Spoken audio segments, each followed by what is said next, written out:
Well, here we are tonight. Allison and I collectively bring together a long history of litigation and representing both men and women who have been subject to domestic violence and domestic abuse. And the cases that we have seen in Kent County and in Ottawa County have been horrific at times and troubling at times and hard to explain at times, and so trying to figure out the truth of where everything lies in the system of these cases is very difficult. One of the issues that we're really going to talk about tonight is the People v. Crystal matter and the issues as it relates to the expert testimony for the battered women syndrome. My name is Nels Thompson. I'm a retired psychologist. I spent the last 20 years of my career working in the field of domestic violence, and I spent 8 years working with men who batter women, trying to get them to stop. And I spent the remainder of that time working with incarcerated women who have been battered. This is not a movie. This is a story. This is a story that's happening in Michigan this week. Maybe not culminating in a death yet this week, but the beating, the inhumanity, which one looked crazy to you? Which one looked temporarily insane to you? And I come from a place in the Michigan Department of Corrections where women were treated like this, and when they finally fought back, in my opinion, they didn't get fair trials. Because my opinion, my evaluation of them was not allowed in their trial. The juries couldn't hear from me. But it makes me mad, and it breaks my heart. I had a tear spring to my eye, and I've seen that movie hundreds of times. You know why? Because I showed it in every domestic violence group I ever taught, to men and women. You know what the men say? She had it coming. You know what the women say? Oh, God. In my office in prison, I had a woman say to me, Mr. Thompson, I'm going to tell you something and I'm so embarrassed. I said, what's that? She said, coming to prison is the best thing that ever happened to me. I live better here than I've ever lived. I've lived in hell. And I feel safer in prison than I did in my house.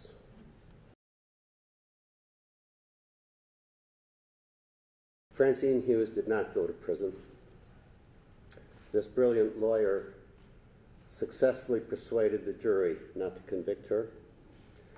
She did not go on in a life of crime. She did not hurt other people. I don't have time tonight to tell you of the many individual and unique stories that I've heard from these women behind bars and the hell they've endured in prison. But I can tell you for a fact that the homes that they lived in were prisons with regular, dehumanizing, sexual assault, verbal and demeaning assault, and physical assault. I can tell you that women who are in that position, it gets worse as time goes on. And in the most terrible cases, somebody is going to die. 4 to 1, it'll be the lady. 2 to 1, it'll be a child. The last is the male abuser. He dies less frequently in the final violent episode. But then, I can guarantee you, that surviving woman of the violence will go to prison. And she will live there the rest of her life. To see an innocent woman in prison who did nothing more than try to love her husband and stop the insanity and have some dignity, and now to be cast into prison for the rest of her life breaks my heart. I'm going to introduce you to a hero of mine, Miss Kelly Lynn, our host for this wonderful event. in the support of battered women. For the past 31 years, Ms. Lynn has worked as an international flight attendant, but the true passion is her advocacy work on behalf of battered women incarcerated for domestic violence. As a domestic violence survivor since childhood, Ms. Lynn has used her personal experience with post-traumatic stress disorder and battered woman syndrome to increase public awareness about the consequences of abusive relationships. It was in 2016 when Ms. Lynn first visited Nancy Seaman in prison and realized that a Michigan law denying battered women critical expert witness trial testimony resulted in unjust convictions and severe prison sentences. She turned her compassion for Nancy and others unjustly convicted women into activism. Ms. Lynn has worked tirelessly on a pro bono basis. Nobody pays her for this, she pays for it. And she works tirelessly because I get a text message that says 6 o'clock in the morning and she's working. And I happen to be an early riser too. And throughout days, and she works days, pro bono basis. So thank you for coming and supporting this event. In 2016, Ms. Lynn created the nonprofit Justice Through Storytelling and website to support her advocacy work. Ms. Lynn's work was thrust into the media spotlight in 2018, and her efforts were featured on NBC, NPR, Megyn Kelly Today Show, and Ashley Banfield with Headline News. Those of you already acquainted with Kelly Lynn know she simply won't take no for an answer. She is steadfast in her determination to change the Michigan law that denies battered women fair trials and is tenacious in her efforts to obtain a commutation for Nancy Seaman. Ms. Lynn's passion and persistence has opened doors previously closed, enlightened minds, and inspired countless others to donate their time, money, and resources to help battered women who have been unjustly treated by our criminal justice system. And we have a lot in that system attending tonight, and we apologize for how we're talking about you, but we think this one law is unjust. It has been said, we do not change the world when we whisper, we change the world when we roar. Kelly Lynn is roaring on behalf of battered women, and change is coming. I'm honored to introduce my friend, Ms. Kelly Lynn, founder and executive director of Justice Through Storytelling.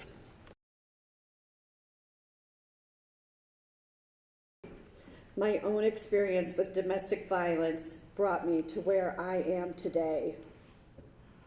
I'm proud to stand before you and others no longer silenced by shame and humiliation. Giving voice to those who have stories of injustice has become my mission, my calling, and my passion. Like many of you, I had no idea there was a double injustice in our criminal justice system until I met these women in prison. It is very hard to walk away from the prison, from my prison visits, knowing that these women must return to a life of hell none of us can imagine. And then it is truly heartbreaking to know they are there until death, unless a governor signs a piece of paper or until we change an unjust law. But I am determined we will change this law, that together we will make a difference. Together we will obtain justice for women.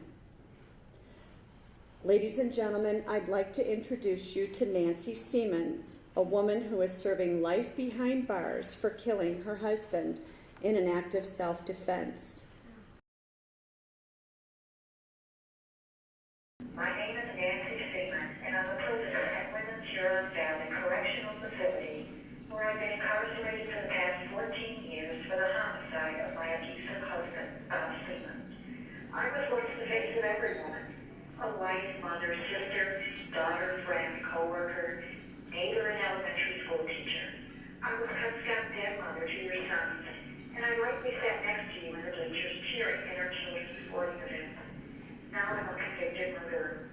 Unlike Francine Hughes of the Burning Bed, who did not go to prison, I'm serving a sentence of life with no chance for freedom. I choked back tears to say those words. I am not a criminal, but a survivor of domestic abuse. I did not premeditate to kill my husband.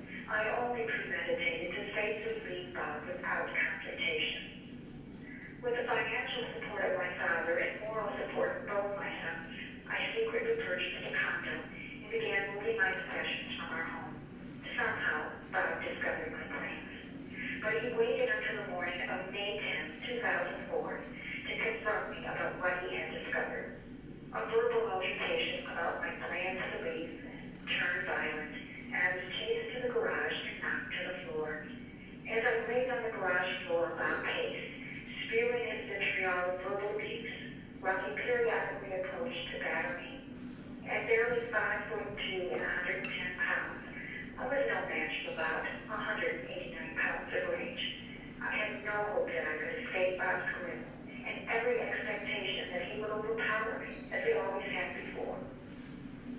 When Bob put his hands on me at final time, said, "I'll see you dead," flashbacks of the abuse and threats I endured in preceding months flooded my mind and colored the lens through which I viewed the present attack. I had no doubt I was in danger.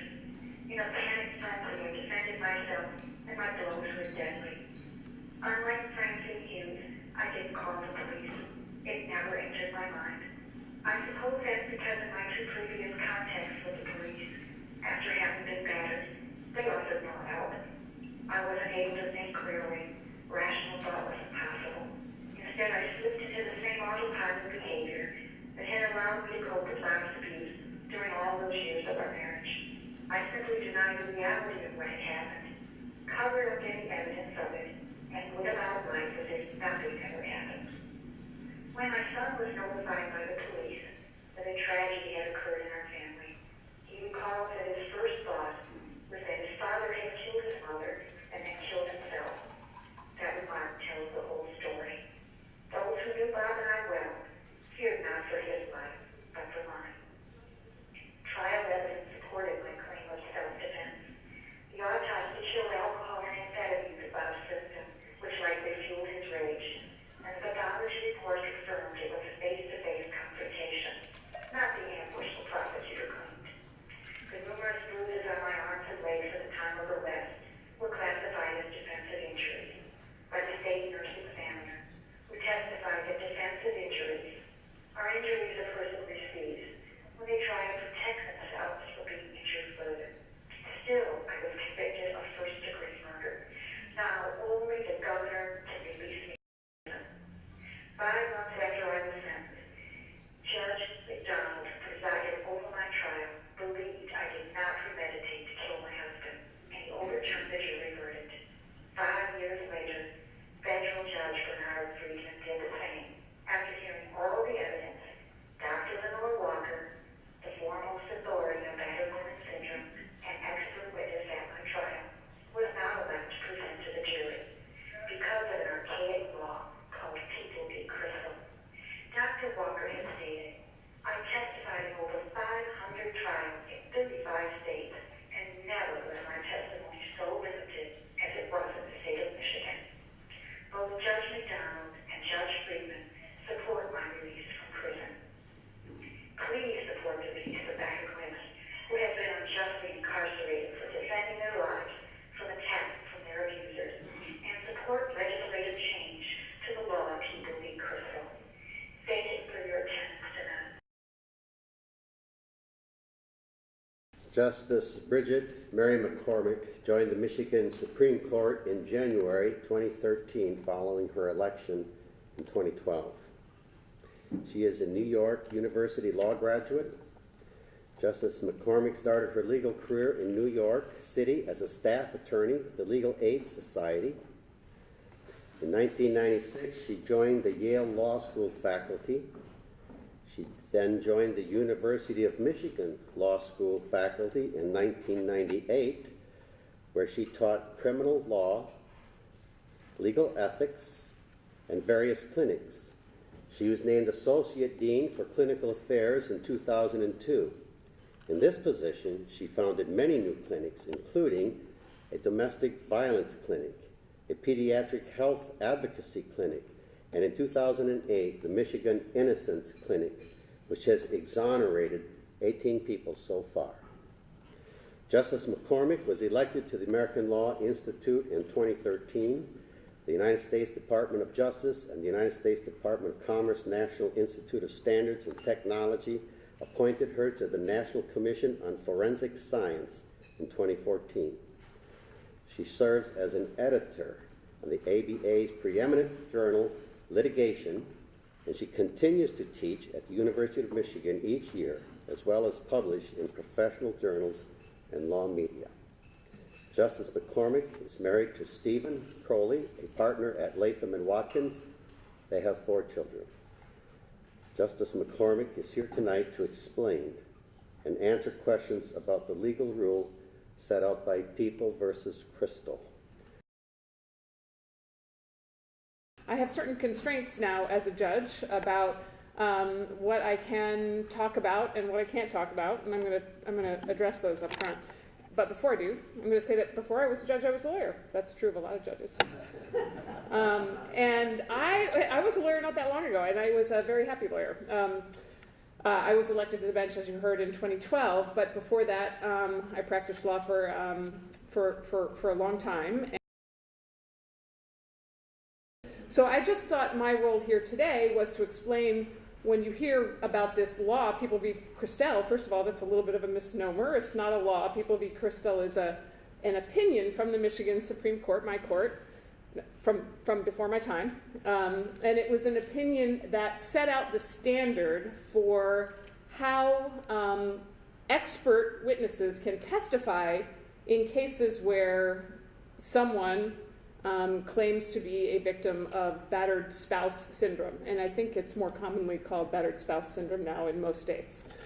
And in that case, the court limited the ability of an expert to do anything more than explain what battered spouse syndrome is.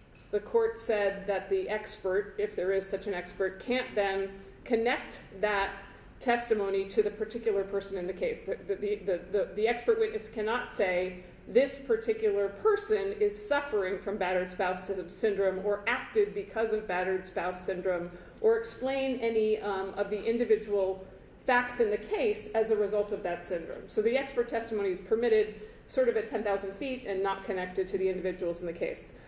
In defense of the Michigan Supreme Court, the court was applying the law as set by the other branches of government.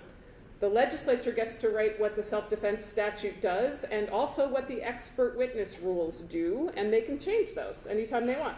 So if the representatives in the other branches of government think that we need better rules by which we can play these games, it's not playing games at all, by which trials should be run in cases where we have battered spouse syndrome, they can do that, and they can do it right away, as long as you get in their ears soon enough. But the Michigan Supreme Court's job is to apply the law as given by those other branches of government. So there are 2 separate pockets of law that matter here. One is the self-defense statute.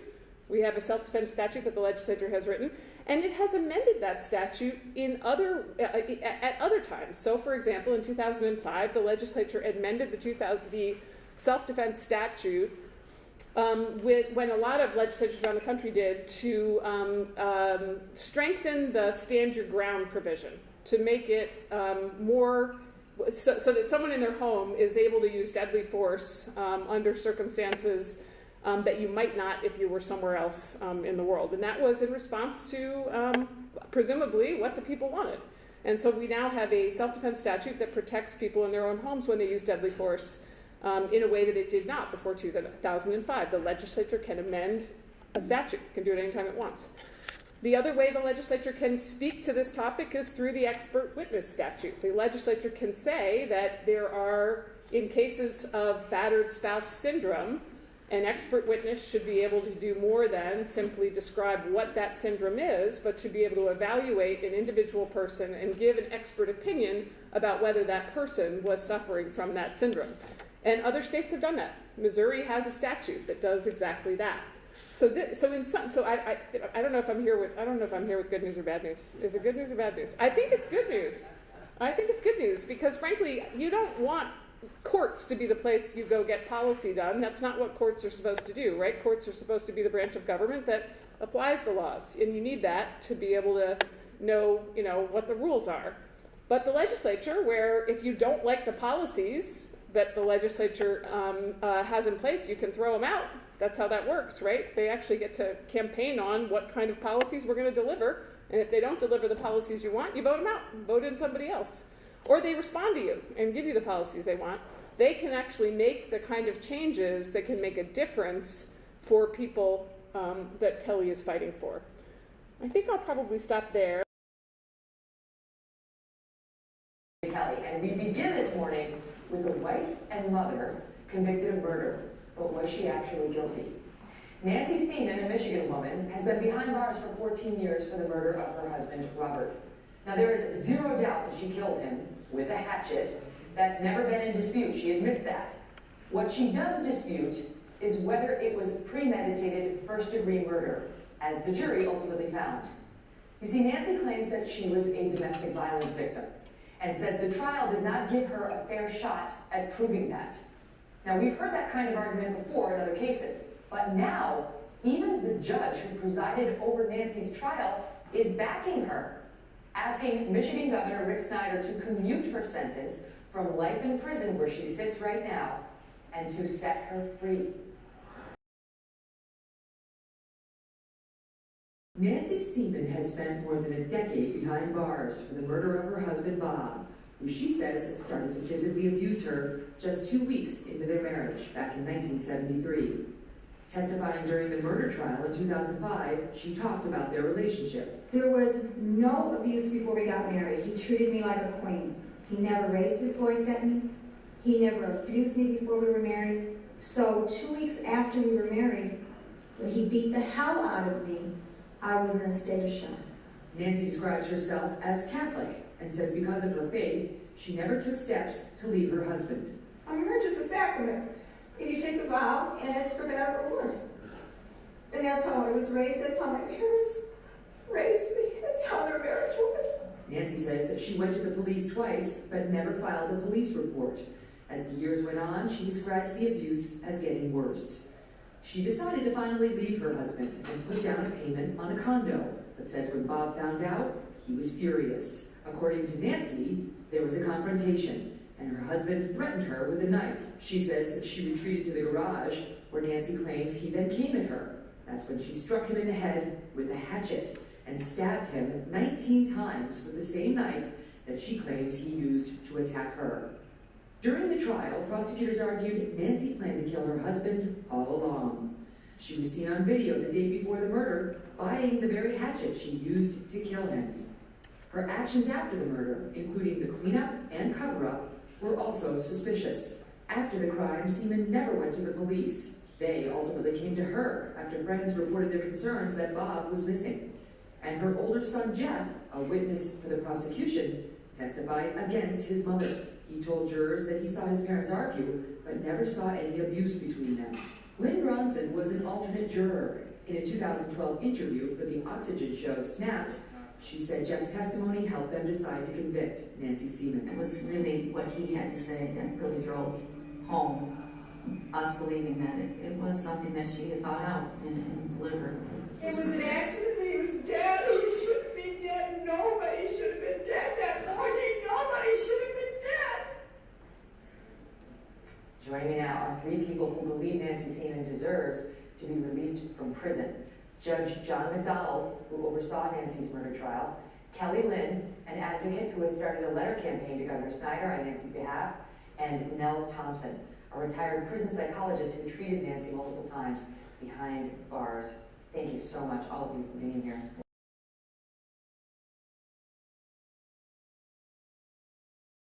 So how unusual is that for you? It's very unusual. I'll be the first one to admit that. What made you, you oversaw the trial, the jury came to the conclusion of first-degree murder. Yes. What made you question that decision and the trial in general? Well, there's so much to try to explain. I'll do it as fast as I can. First of all, there's no question in my mind, based on the testimony I heard, that he was a batterer. I don't think the jury believed that. But the one gentleman who testified was a lifelong friend for 35 years. He said Mr. Seaman had a very volatile temper, would try to intimidate people, talked to him about getting marriage counseling. He blew up in his face, said no way, indicated to him that she would never get one half of his estate.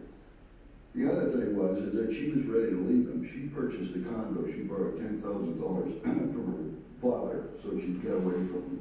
So she was getting ready to leave. I see your point. She's getting ready to leave, so why would she murder him? Is your That's the point. whole point. And that's a very good question.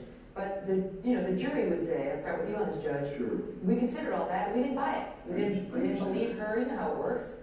One of the reasons why they didn't buy it was because they had an expert witness, Dr. Lenora Walker, who was a world-renowned expert on battered women syndrome.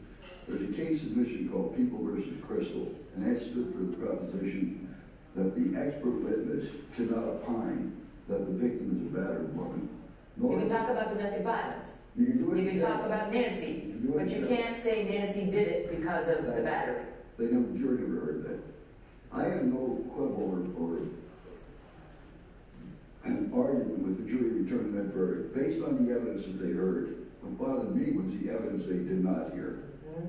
So do you think you got it wrong in letting in certain evidence and precluding others? I sure hope not.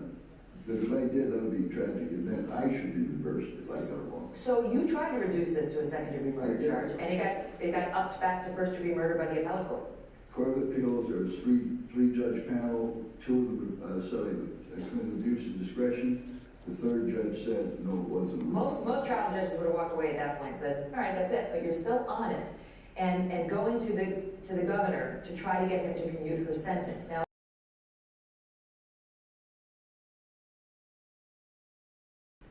But his enduring legacy will be his advocacy work to change the Michigan law, People versus Crystal, which denied battered women defendants their constitutional right to present battered women syndrome evidence critical to their defense. It is during times of adversity that one learns the true measure of a man. In 2005, Judge McDonald made the courageous decision to overturn the conviction in the homicide trial of Nancy Seaman. He has never overturned a jury verdict the entire time he was a judge, except for in the case of Nancy Seaman. It was a controversial decision, made a great sacrifice to his own career, but he would not be deterred. Judge McDonald's respect for justice would not allow him to turn a blind eye to the unjust outcome in the case of Nancy Seaman.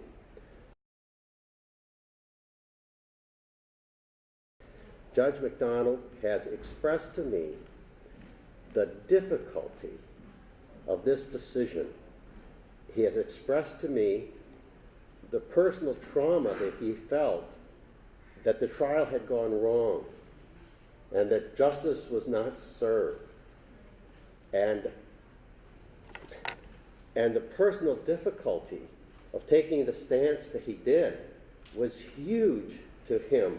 Judge McDonald is not just my friend, he's a hero of mine, because he's still here fighting to overturn this thing, to get Governor Snyder to release Nancy Seaman, and to correct something that happened in his court that he felt they got it wrong.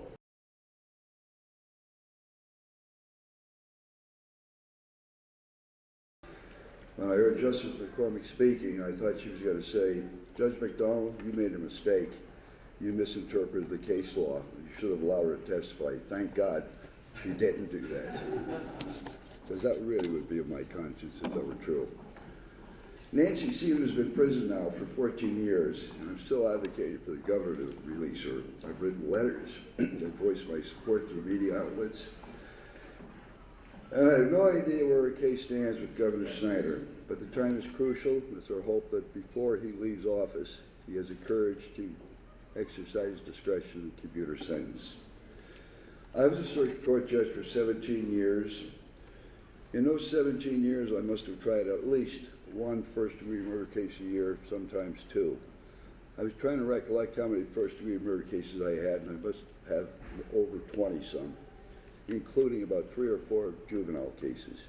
I sentenced all those people to life in prison, slept well, didn't think about it one time because they deserved it, and society had to be protected. Nancy Siemens case was unlike any other case. It bothered me from the day the jury came back with a verdict. But I thought, there's 12 people made this decision, not me. And I dwelled at it, thought about it, and thought about it, and thought about it, and finally, I thought it was 8 months after the jury verdict. I stand corrected, I guess it was 5.5 months. An appellate attorney filed a motion for a new trial, raised a number of issues, and I, on the spur of the moment, thought, I'm going to bite the bullet. I'm reversing the case. And that's what I did. I probably should have written an opinion, but I didn't write an opinion. I wish I would have. Anyway, I was reversed by the Court of Appeals in a 2-to-1 decision. Now, I'm not criticizing the jury, and never did, based on the evidence that they heard, but they were limited. Or I should say Dr. Lenora Walker was limited in testifying. She testified in a general fashion. For instance, I'll give you some examples. That women who are battered sometimes are too ashamed to tell people they're battered. That they hide the marks of abuse. That they're embarrassed to tell people that they're abused by their spouses. That sometimes they live with their spouse because they think that maybe he's going to change. Or maybe they're doing it because of religious beliefs. Or maybe they're staying with their husband because they want to keep the family unit together. The jury never heard that testimony, but they were not allowed to have Dr. Laura Walker explain and relate those situations to Nancy's case. And that was why I think the jury made a mistake. Now, when I reversed the jury, I knew that I was skating on thin ice, but I thought, I don't want to live with myself sentencing a woman to life if she doesn't deserve it. And I couldn't live with myself. Now, Dr. Laura Walker said, I've testified in over 50 trials in 35 states, and never has my testimony been so limited as the state of Michigan. And that is what People of Christ is all about. I had to follow the law, had no choice but not to allow Dr. Walker to present evidence she wanted to. I have no doubt that had Dr. Walker been allowed to present the evidence, the jury would never have convicted Nancy Seaman of first-degree murder. They may have disregarded her testimony, but I can't see them convicted her of first-degree murder. At best, manslaughter. And possibly not guilty because of self-defense. But here we are, and now we're asking for your help to make legislative changes to this law. Consider writing the governor to release her from prison. To the legendary civil rights attorney, Dean Robb, who has been hospitalized and was. I've been practicing law since 1949. 40 years ago, I was the defense lawyer for a woman named Jeanette Smith, who was charged with murdering her abusive husband.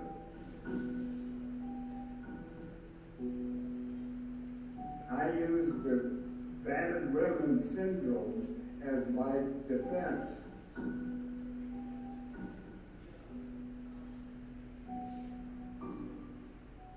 It's archaic and impossible to believe that the courts in Michigan will not allow battered women that defense today. People versus Crystal has been used to prevent people from introducing the battered women syndrome as a defense. It's like cutting off their lifeline.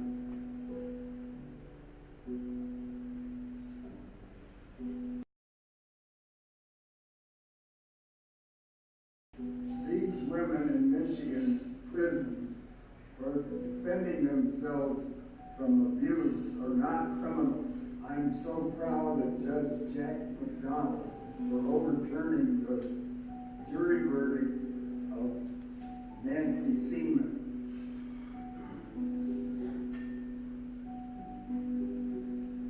The governor should commute her sentence.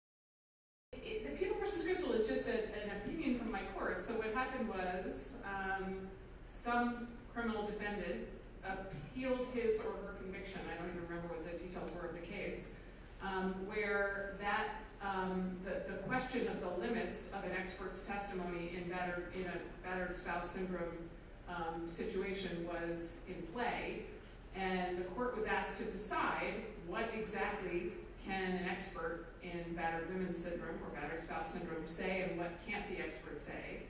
And the court effectively said, based on the self-defense statute and the expert witness statute, the policies the legislature has given us, this is all an expert can do. So you're asking if the statute is amended. If self-defense, if we were to have a battered spouse statute, how would that affect people who are already in prison? That's a great question. And the answer is, if the statute isn't explicitly retroactive, they may be out of luck. Their only hope might be clemency with the governor. I didn't realize that California had a special clemency petition for folks who had battered spouse syndrome contribute to their crimes, which is what that read like to me. But that's another way you could actually have a clemency process that gave special consideration to people who could credibly prove that they were a victim of battered spouse syndrome. But you're right, unless the statute said this applies retroactively to people who were prosecuted under the old way of doing things, it might not help people like Nancy Seaman. Right, so Had Nancy been convicted of manslaughter, what would her sentence have been? The guidelines, of course that's all guidelines. I didn't run the guidelines on manslaughter. But if she had a second degree murder, She would have been sentenced to a minimum of 11 years. What else can we do other than send letters and write a check? How else can we get more involved to help with the process so that this injustice doesn't continue to happen? I have other ideas. Kelly probably has some too, but I meant to say this before. I mean, in addition to actually getting legislation passed is a heavy lift, especially retroactive legislation. But I'm sure Kelly knows that, and if anybody's going to get it done, it's this woman over here. But there are other ways in which we can make sure that the people who are charged with prosecuting understand what battered spouse syndrome is, right? Think about who your elected prosecutors are. Those are elected officials as well. Right. And their assistants, and the sheriff in your county and the local police. These are all folks who, it makes a big difference if they understand at the front end what battered spouse syndrome is, because they actually have an awful lot of power at the start when they decide what to charge someone with or whether to charge someone, right? So who the people are who are sitting in our prosecutors' offices and in our sheriff's departments and in our local police departments and frankly on our benches, making sure those people are educated in and understand what this syndrome is about, can make an awful lot of difference in many individual cases.